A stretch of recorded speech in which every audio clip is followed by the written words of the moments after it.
10th class విద్యార్థి చేసినటువంటి హత్య ఇది. 12 ఏళ్ల బాలికని హతమార్చడం జరిగింది. తల్లిదండ్రులు సహా కుటుంబీకులను కూడా పూర్తిగా విచారించినా కూడా ఎటువంటి ఆధారాలు దొరకలేదు. గత 4 రోజులుగా పోలీసులు దీనికి సంబంధించి విచారణ జరుపుతూనే ఉన్నారు. అయితే ఇలాంటి దీనికి సంబంధించి ఇన్ఫర్మేషన్ దక్కకపోవడంతో కేసుని ఛేదించడం ఒకవైపు కష్టంగా మారింది. కానీ చివరికి సహస్ర తండ్రి కృష్ణపై కూడా అనుమానం వచ్చింది. అందరికీ ఆయనపై అనుమానం వచ్చింది. కూతుర్ని అల్లారు ముద్దుగా పెంచుకుంటున్నటువంటి తండ్రిని కూడా అనుమానించాల్సిన పరిస్థితులు కనిపించినాయి. అంటే ఈ రోజులో జరుగుతున్నటువంటి దరిద్రమైనటువంటి కొన్ని న్యూసెస్ మనం రోజు చూస్తూ ఉన్నాము, వార్తలను చూస్తున్నాము. అలాంటి సిచ్యువేషన్స్ ఎవరిని నమ్మాలో ఎవరిని నమ్మకూడదో తెలియకుండా ఉన్నటువంటి సిచ్యువేషన్స్ కనిపిస్తున్నాయి. మరి ఒకవైపు ఇలాంటి విచారణ అయితే కొనసాగుతోంది. బాలుడికి సంబంధించి ఓవరాల్గా నోట్ని టేకప్ చేశారు. అలాగే ఏదైతే విద్యార్థికి సంబంధించి పూర్తి విచారణ లాగే ప్రయత్నం చేస్తున్నారు. అసలు ఏం జరిగింది, దీనికి సంబంధించి ఎలాంటి సిచ్యువేషన్స్ ఉన్నాయి ప్రెసెంట్ అని దానికి సంబంధించి పూర్తి డీటెయిల్స్ అయితే తెలుసుకోము. ప్రతినిధి సురేష్ మనకి అందుబాటులో ఉన్నారు. సురేష్, చూస్తున్నాం ప్రస్తుతం అయితే అదుపులో ఉన్నారు కదా బాలుడు. మరి ఎలాంటి విషయాలు బయటకు వస్తున్నాయి, దీనికి సంబంధించి పోలీసులు ఏం చెప్తున్నారు, ఇప్పటివరకు ఇన్ఫర్మేషన్ ఏమొస్తుంది? 5 రోజులకి సంబంధించిన మర్డర్ మిస్టరీ ఒక్కసారిగా ఈరోజు వీడడం జరిగింది. వీడిన సందర్భంలో ఈ లెటర్ ఏదైతే బాలుడు రాసుకున్న లెటర్ ఉందో ఆ లెటరే ఆ బాలుడిని పట్టించడం జరిగింది.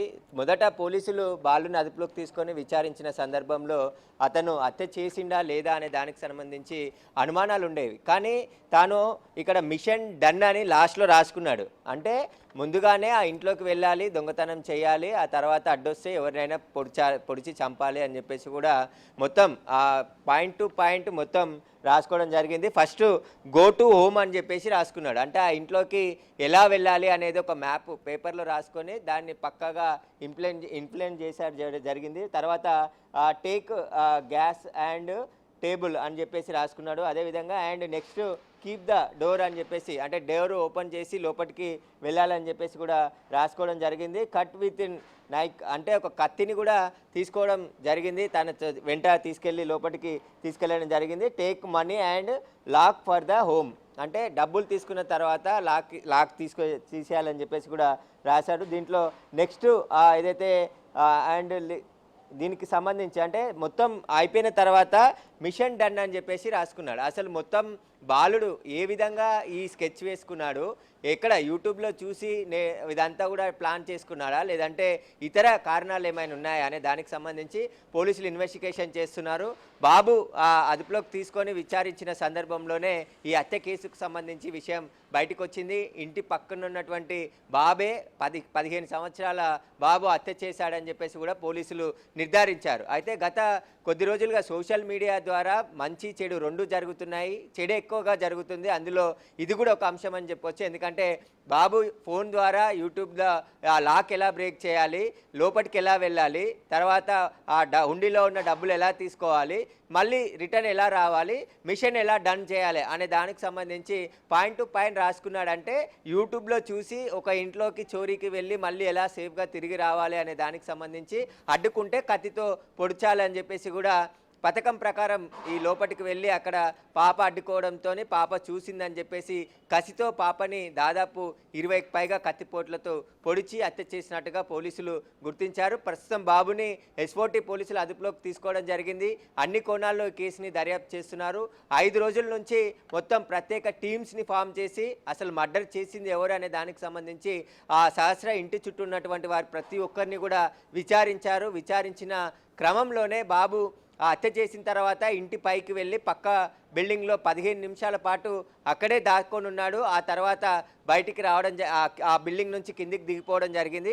దీంతో ఆ ఇంట్లో నుంచి వెళ్ళలేదు కాబట్టి ఎవరికి అనుమానం రాలేదు అసలు ఆ బాబు హత్య చేశాడా లేకుంటే, అంటే ఎందుకంటే అంత చిన్న వయసున్న బాబు హత్య చేసి ఉండాడా అని చెప్పేసి కూడా అనుమానంతో పోలీసులు అతన్ని గట్టిగా విచారించలేదు మొదటి రోజు. కానీ ఆ మొత్తం ఈ కేసుకు సంబంధించి ఇన్వెస్టిగేషన్ లోతుగా వెళ్తున్న క్రమంలో బాబు కదలికలు, బాబు లెటర్ దొరకడంతో బాబుని అదుపులో తీసుకొని ఒక వ్యక్తి ఇచ్చిన సమాచారంతో అదే సమయంలో ఈ బాబు పక్కింటి నుంచి కిందికి దిగిండని చెప్పేసి ఒక వ్యక్తి సమాచారం ఇవ్వడంతో పోలీసులు ఆ బాబుని అదుపులోకి తీసుకొని విచారించిన సందర్భంలోనే ఆ బాబే హత్య చేసినట్టుగా పోలీసులు నిర్ధారించారు. కానీ హైదరాబాద్లో ఇంత సంచలనమైనటువంటి విషయం, అంటే ఒక మైనర్ పాపని మైనర్ బాలుడు హత్య చేయడం ఇంత దారుణంగా, అంటే 20 కత్తిపోట్లు పొడిచి హత్య కసితీరా ఆమె చనిపోయిందని తెలుసుకొని ఆ తర్వాత ఎక్కడ తాన దొంగతనం బయటపడ భయపడుతుందని చెప్పేసి తెలుసుకొని, ఎందుకంటే సహస్ర కూడా బాబుకు తెలిసిన అమ్మాయే, ఇద్దరు కలిసి ఆడుకునే వాళ్ళు కింద, చిన్న పాప కాబట్టి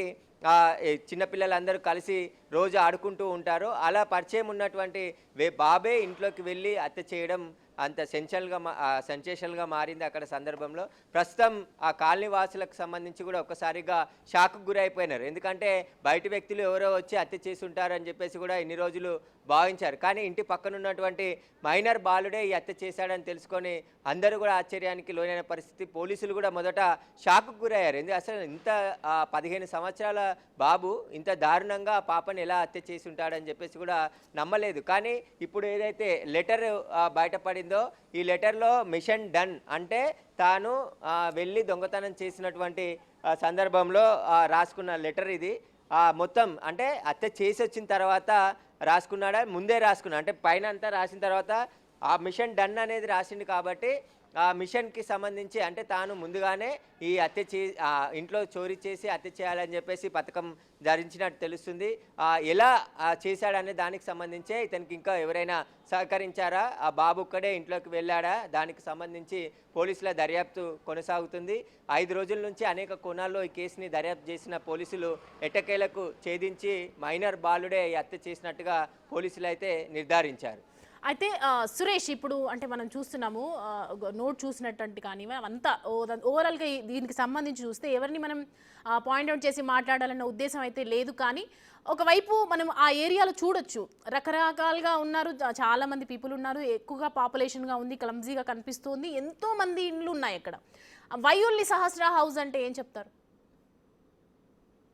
అంటే మొదటి నుండి కూడా అంటే పక్కింటి వాళ్ళే హత్య చేసి ఉంటారని చెప్పేసి కూడా పోలీసులు ఆ కోణంలో దర్యాప్తు చేసిరు. అసలు అంటే పెద్దవాళ్ళు ఎవరైనా చేసి ఉంటారు, లేదంటే ఆ కుటుంబంతో ఏదైనా గొడవలు జరిగి కక్ష పెంచుకొని హత్య చేసి ఉంటారా అనే కోణంలో పోలీసులు దర్యాప్తు చేశారు. కానీ ఇంత మైనర్ బాలుడు హత్య చేశాడని చెప్పేసి పోలీసులు ఆ బాబు పట్టుబడి ఆ తర్వాత లెటర్ దొరికినంత వరకు కూడా నమ్మని పరిస్థితి. ఎందుకంటే పెద్ద వ్యక్తులు అంటే ఒక ప్రొఫెషనల్ కిల్లరే ఈ హత్య చేయగలడు అనే పోలీసులు అనుమానించారు. ఎందుకంటే 21 కత్తిపోట్లు ఆ బాలిక పైన ఉన్నాయి, గొంతు కోయడం, తర్వాత కడుపులో పొడిచడం, మొత్తం ఎక్కడెక్కడ కత్తితో పొడిచి అత్యంత దారుణంగా హత్య చేశాడు. కాబట్టి ఎవరైనా దోపిడీకి వచ్చి దొంగతనం చేసి వెళ్ళారా, లేకుంటే ఎవరైనా కక్ష పెంచుకొని వేరే వ్యక్తులు హత్య చేశారా అనే దానికి సంబంధించే దర్యాప్తు కొనసాగింది. కానీ ఆ అమ్మాయి తల్లిదండ్రులు కూడా ఎవరిపైన మాకు అనుమానం లేదు, మేము ఇంటికి తిరిగి వచ్చేసరికి పాప శవమై కనబడింది అని చెప్పేసి కూడా వాళ్ళు చెప్పారు. అయితే పోలీసులు అన్ని కోణాల్లో ఇన్వెస్టిగేషన్ చేసినప్పుడు ఆ బస్తీ వాసులని, ఆ కాలనీలో ఉన్నటువంటి ప్రతి ఒక్కరిని ఇన్వెస్టిగేషన్ చేసి అనుమానితులుగా విచారించారు. విచారించిన క్రమంలోనే ఒక వ్యక్తి ఇచ్చిన క్లూతోని ఒక బాబు ఆ పక్క బిల్డింగ్ నుంచి 15 నిమిషాల తర్వాత రావడం జరిగింది, మేము చూసామని చెప్పేసి అతను చెప్పిన క్లూతోని పోలీసులు బాబుని అదుపులోకి తీసుకొని విచారించిన సందర్భంలోనే హత్య చేసినట్టు నిర్ధారించారు. హత్య చేసిన తర్వాత కూడా బాబు అక్కడే తిరుగుతూ ఉన్నాడా, వాళ్ళ ఇంట్లోనే ఉంటున్నాడు. కానీ తల్లిదండ్రులు మరి గమనించలేదా, బాబు హత్య చేసిన తర్వాత ఆ బాబు కండిషన్ వేరేలాగుంటుంది, కొంచెం ఏదైనా చిన్న ఘటన జరిగితేనే ఆ ఇంట్లో పెద్దలే భయపడుతున్న పరిస్థితులు ఉంటాయి. కానీ మైనర్ బాలుడు హత్య చేసి 4 రోజుల నుంచి ఇంట్లో ఉంటున్నప్పుడు వాళ్ళ తల్లిదండ్రులకు చెప్పాడా, ఒకవేళ దొంగతనం చేసి ఆ డబ్బులు తీసుకెళ్ళి ఎక్కడ పెట్టాడు, వాటిని ఆ తల్లిదండ్రులకు తెలిసి ఇన్ని రోజులు ఆపే ప్రయత్నం చేశారా, వాటన్నిటిపైన కూడా పోలీసులు ఇన్వెస్టిగేషన్ చేస్తున్నారు. ఒకవేళ బాబు హత్య చేసి తల్లిదండ్రులకు తెలిసినా కూడా ఇప్పుడు నేరం, తల్లిదండ్రులను కూడా ఈ కేసులో అరెస్ట్ చేసే అవకాశం ఉంటుంది. హత్య జరిగిన తర్వాత ఒకవేళ బాబు హత్య చేసిన తల్లిదండ్రులకు తెలిసిన సందర్భంలో తిరిగి ఆ పోలీస్ స్టేషన్లో అప్పచెప్పాలి. కానీ ఇప్పటి వరకు పోలీసులు అదుపులోకి తీసుకునే వరకు వాళ్ళ కుటుంబ సభ్యులు కూడా ఎక్కడా చెప్పలేదు. అంటే బాబు చెప్పలేదా, లేదంటే తెలియనట్టు అక్కడ నటిస్తూ ఉన్నాడా, ఒకవేళ తెలిసినా తల్లిదండ్రులు చెప్పలేదా పోలీసులకు విషయాన్ని అనే దానికి సంబంధించి కూడా ఇన్వెస్టిగేషన్ కొనసాగుతుంది. 4 రోజుల నుంచే అంటే ఏదైనా రోడ్డు పైన చిన్న ఘటన జరిగితేనే ఆ రోజంతా బాధపడుతూ ఉంటారు. కానీ బాబు హత్య చేసి ఆ తర్వాత అక్కడ డబ్బులు తీసుకెళ్ళి ఇంట్లో మళ్ళీ ఏం జరగనట్టే ఎలా ఉన్నాడు అనేది ఇప్పుడు మిస్టరీగా మారింది. అయితే ఇప్పుడు ఈ నోట్ ఎక్కడ దొరికింది సురేష్? ఇప్పుడు ఈ బాలుడు ఏదైతే ప్లాన్ చేసుకున్నటువంటి స్క్రిప్ట్ ఉందో ఎగ్జాక్ట్గా ఆ నోట్ ఎక్కడ లభ్యమైంది? బాబుని అదుపులోకి తీసుకొని బాబుని ఇంట్లో సోదాలు చేసి అసలు ఆ కత్తిని, నోటుని అంతా కూడా బాబు ఇంట్లోనే స్వాధీనం చేసుకున్నట్టు తెలుస్తుంది. ప్రస్తుతం ఆ బాబుకి సంబంధించి ఇన్వెస్టిగేషన్ చేసిన తర్వాత తానే హత్య చేశానని చెప్పేసి కూడా బాబు ఒప్పుకున్నాడు పోలీస్ ఇన్వెస్టిగేషన్లో. ఒప్పుకున్న తర్వాతే ఆ లెటర్ని, ఆ కత్తిని స్వాధీనం చేసుకోవడం జరిగింది. చేసుకున్న తర్వాత పోలీసులు ఇంకా దీనిపై ప్రెస్ మీట్ పెట్టి పూర్తి వివరాలు వెల్లడించే అవకాశం కనబడుతుంది.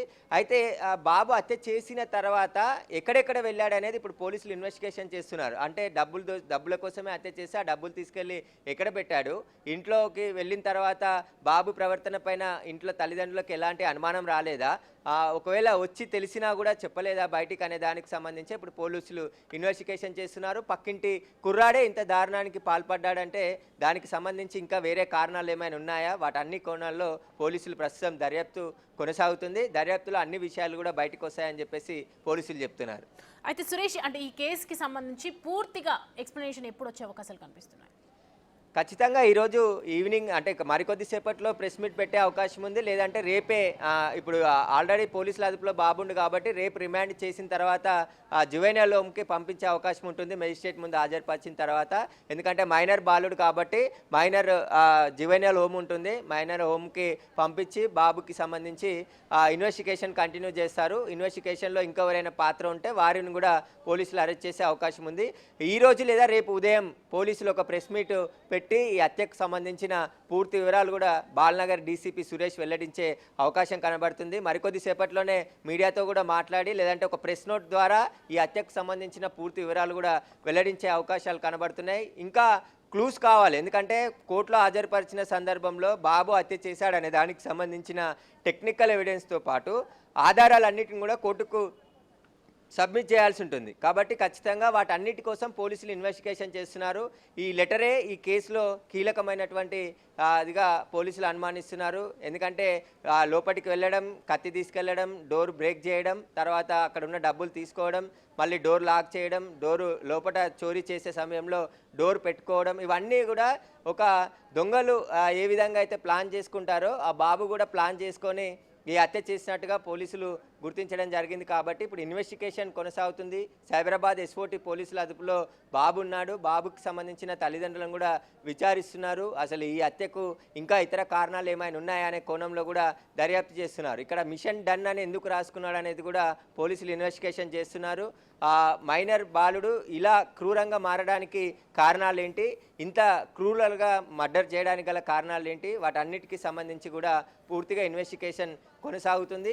ఇప్పుడు ఈ లెటర్ ద్వారా బాబుయే ఈ హత్య చేసినట్టుగా పోలీసులు అనుమానించి అదుపులోకి తీసుకోవడం అదే నిజమైంది. ఇప్పుడు ప్రస్తుతం బాబుకి సంబంధించి బ్యాక్గ్రౌండ్ పైన కూడా ఇన్వెస్టిగేషన్ చేస్తున్నారు. స్కూల్కి కూడా బాబు చదువుకునే స్కూల్కి కూడా ఉదయం నుంచి ఆ స్కూల్కి వెళ్ళి వాళ్ళ స్నేహితులను, వాళ్ళ స్కూల్లో ఉండే టీచర్స్, ప్రిన్సిపల్ని, వాళ్ళందరినీ కూడా బాబు ఎలా ఉండేవాడు, ఈ బాబుకి ఇంకా ఎవరెవరు స్నేహితులు ఉన్నారు, ఏమైనా గతంలో గొడవలు జరిగాయా, వాటన్నిటికి సంబంధించిన ఆధారాలన్నిటిని కూడా స్కూల్ దగ్గర నుంచి సేకరించడం జరిగింది. బాబు తల్లిదండ్రులను కూడా విచారించారు. పాప తల్లిదండ్రులను కూడా పోలీసులు విచారించి ఎవరైతే బాధితులు ఉన్నారో వారిని కూడా అనుమానాలు ఏమన్నా ఉంటే ఈ బాబు హత్య చేశాడని చెప్పేసి ఈరోజు ఉదయం నుంచి కూడా అదే కుకట్పల్లి పోలీస్ స్టేషన్లో ఉంచి విచారించి వారికి సంబంధించి డౌట్స్ ఏమన్నా ఉంటే తెలుసుకోవడం జరిగింది. ప్రస్తుతం అయితే ఈ కేసుకి సంబంధించి మైనర్ బాలుడు అత్యంత దారుణంగా హత్య చేయడం పైన అక్కడ ఉన్నటువంటి కాలనీ వాసులు కూడా షాక్కు గురి అయిపోయిన పరిస్థితి నెలకొంది. ప్రస్తుతం అయితే ఇన్వెస్టిగేషన్ కొనసాగిస్తున్నారు. సురేష్, అంటే ఒకవైపు మనం చూసుకుంటే 15 ఏళ్ల కుర్రాడు, ఒక బాలుడు, ఒక 10th క్లాస్ అవుతున్నటువంటి బాలుడికి 15 ఏళ్ల కుర్రాడు అంటే చిన్న చిన్న తప్పులు చేస్తే కూడా ఏదో ఒక విషయంలో తల్లిదండ్రులు గమనించడం కానీ వెంటనే వాళ్ళు చేస్తున్నటువంటి బిహేవియర్ తొందరగా అర్థమైపోతుంది. అలాంటిది ఒక చోరీ చేసి దాని తర్వాత బాలికని అంత కిరాతకంగా చంపి ఇంత జరుగుతున్నా కూడా తల్లిదండ్రులకు ఏమాత్రం, ఒకవైపు న్యూస్ ఛానల్స్లో రోజు వస్తూ ఉన్నాయి, ఒకవైపు కేసు నమోదవుతుంది, పోలీసులు వస్తూ ఉన్నారు, ఇంత జరుగుతున్నప్పుడు కూడా బాలుడి యొక్క కదలికలు రాకపోవటం, బాలుడు ఇంకా ఇంటి పరిసరాల్లోనే తిరగడం, మనలో కలిసిపోయినట్టుగా మాట్లాడడం, ఇదంతా చూసిన తర్వాత ఒక్క క్షణం కూడా తల్లిదండ్రులకు అనుమానం రాలేదా, లేకపోతే వాళ్ళ గైడెన్స్ ఏమైనా ఉండొచ్చా? అంటే పిల్లల పైన తల్లిదండ్రుల అబ్జర్వేషన్ ఉండాలని చెప్పేసి అనేక సార్లు పోలీసులు చెప్తున్నారు. ఎందుకంటే పిల్లలు ఎక్కడికి వెళ్తున్నారు, ఏం చేస్తున్నారు, టైంకి ఇంటికి వస్తున్నారా, స్కూల్ నుంచి కావచ్చు, కాలేజ్ నుంచి కావచ్చు, ఇతర ప్రదేశాలకు వెళ్తున్నారా, ఇలా డ్రగ్స్ కానీ తీసుకుంటున్నారా. ఎందుకంటే ప్రతిరోజు పిల్లల్ని చూసే తల్లిదండ్రులే. కాబట్టి తల్లిదండ్రులు వారి అబ్జర్వేషన్ ఏముంది, ఎక్కడికి వెళ్తున్నారు పిల్లలు, ఏం చేస్తున్నారు, వారి కదలికల పైన కూడా వారికి అనుమానం వస్తుంది. ఎందుకంటే రోజు పిల్లల ఉండే బిహేవియర్ కానీ తర్వాత ఇప్పుడు ఇన్సిడెంట్ జరిగిన తర్వాత మొత్తం చేంజ్ అవుతుంది. కొంచెం ఎంతనో కొంత మార్పు వస్తుంది. ఆ మార్పులో అనుమానం వచ్చినప్పుడు వెంటనే వారితో మాట్లాడడము, ఏం జరిగిందని తెలుసుకోవడం, ఇవన్నీ కూడా చేస్తుండాలి. కానీ ఇక్కడ బాబు తల్లిదండ్రులు ఏం చేయలేదా? ఒకవేళ తెలిసి బాబు పోలీసులు